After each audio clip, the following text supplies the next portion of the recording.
Hey there, guys. I haven't done an episode of Beating Anxiety in a while, and I realised one of the things that really helped me along the way when I was recovering was getting a hobby. It's something that a lot of people tend to take for granted when they're living their normal lives, and when you have an eating disorder, you realise that you lose interest in almost everything that you previously held dear to yourself. Everything that you used to love doing, you stop doing because the eating disorder has taken over your mind, your life, everything that you do in the day. And I'm here telling you that getting a hobby was one of the most important things that I did when I was recovering. So, what is it about hobbies that are important? Well, as I said, when you've got an eating disorder, your life is taken over by it. You're living day by day doing the same thing over and over again, and the thing that you're doing over and over again is something that you don't want to be doing anyway. So, what's the point? One of the most helpful quotes I had when I was in the inpatient unit was, "Life is for living, not just surviving." And that is something that was really stuck in my mind since then. So, when I got into the inpatient unit, I was in a really bad place, obviously. I'd come from doing this thing over and over again, day by day, to a place that was really supportive towards my recovery. So I felt that I had that safety net to just try and do things that I felt were a bit more challenging for myself, let's say. And one of the things that I started to do was I wanted to list out all of my passions, everything that I enjoyed doing. And one of the things was playing video games. The other thing was listening to music. The other thing was playing the guitar. Another thing was playing squash.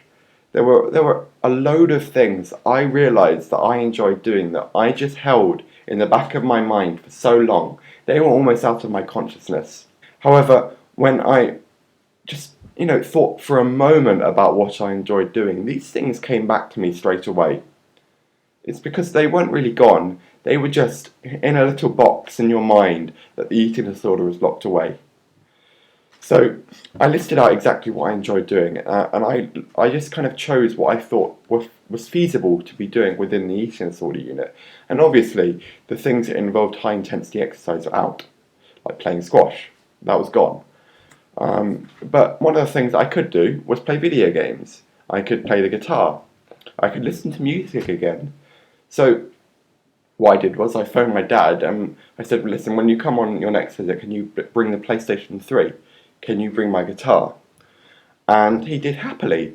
And so what I did was I just started playing these games again, and I started to play the guitar again. I've got my laptop, so my iTunes library was just chock full of music.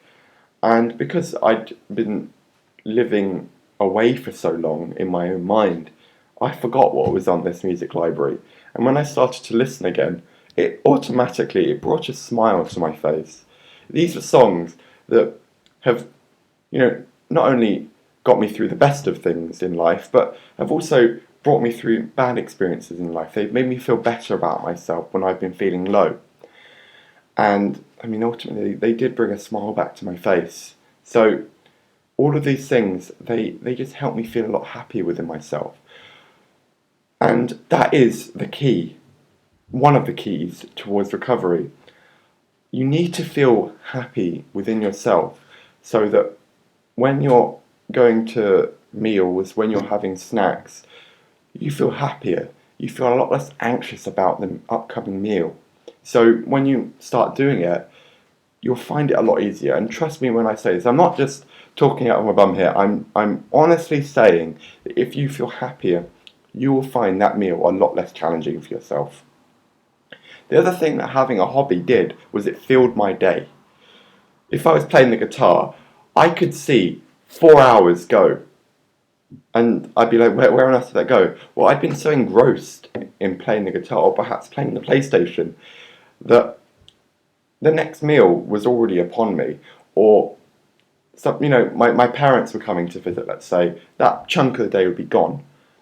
And, that really did help me because it just took my mind off worrying about what I'd be eating at the next meal. And that is something that I know that a lot of people who are going through inpatient units struggle because they know they don't have control over what they're eating. So they would ultimately feel a lot more anxious about the upcoming meal because they don't have the flexibility to just downright refuse it. And by letting go of that chunk of the day, it just made me feel lot less anxious. And because I was doing something I enjoyed, I felt a lot happier. So it's a win-win situation, really. Now, the other obvious thing is that getting a hobby really gets you back to what normal people do in the real world. And that's really what you should be aiming for. Not only should you be aiming for the obvious, I want to get better, but you should be aiming for, I want to be normal again. I want to be doing what other people around me are doing so that I can fit in. I mean, you can have quirky features about yourself that don't really conform to what other people do, but you know that a vast majority of what you do, what you should be doing, is what other people are doing, because that's what people with rational minds do. By getting a hobby, you're really helping yourself get into those healthy habits, so that when you get out into the real world, you can be doing things that people say, oh, he's looking a lot better, she's looking a lot better, she's doing things that I do normally. And because a lot of the hobbies tend to involve teamwork, you could be doing things with other people so you can get back into this social circle again. And if you do hobbies in the inpatient unit that you're in, perhaps, that only really involve yourself, and let's say that you've had some sort of anxiety around social events, well, because you've been doing things that are quite normal behaviours in the inpatient unit and you've gotten comfortable with them, you'll find getting back into those social situations a lot easier because you're really employing a lot more healthy habits.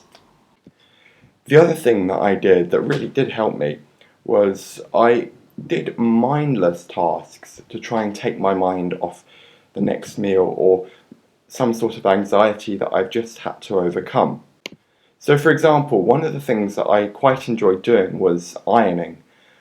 If I had 10 shirts that I knew were creased, and let's just say I could iron each one on every day, and that would be fine. It would be a 10-minute job, and I could go straight to the hospital and do my day in the clinical school.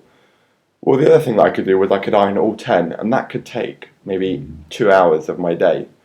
And I mean, although this shirt doesn't really depict the best ironing qualities, I mean, I don't have an iron here while I'm in Patworth.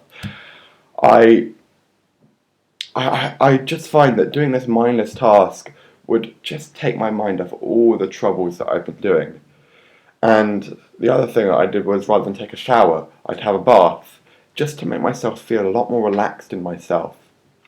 And doing these things, even though you can find them trivial and think, what's the point? You've got to believe me, these things really do help you just get into a more positive mindset, or perhaps just alleviate a negative mindset, so that you can perhaps do a challenge for yourself later on in that day. So, yeah, getting a hobby, great. If you've got any questions around getting hobbies, or perhaps any such social anxieties that you feel that you need help to overcome, please let me know in the comment section below, or just send me a message. I'm happy to do anything that you guys ask me, because we're all in this together and I want everyone to just feel a lot better and get to that stage of recovery. So yeah, thanks for watching, and I look forward to making another video. So see you later.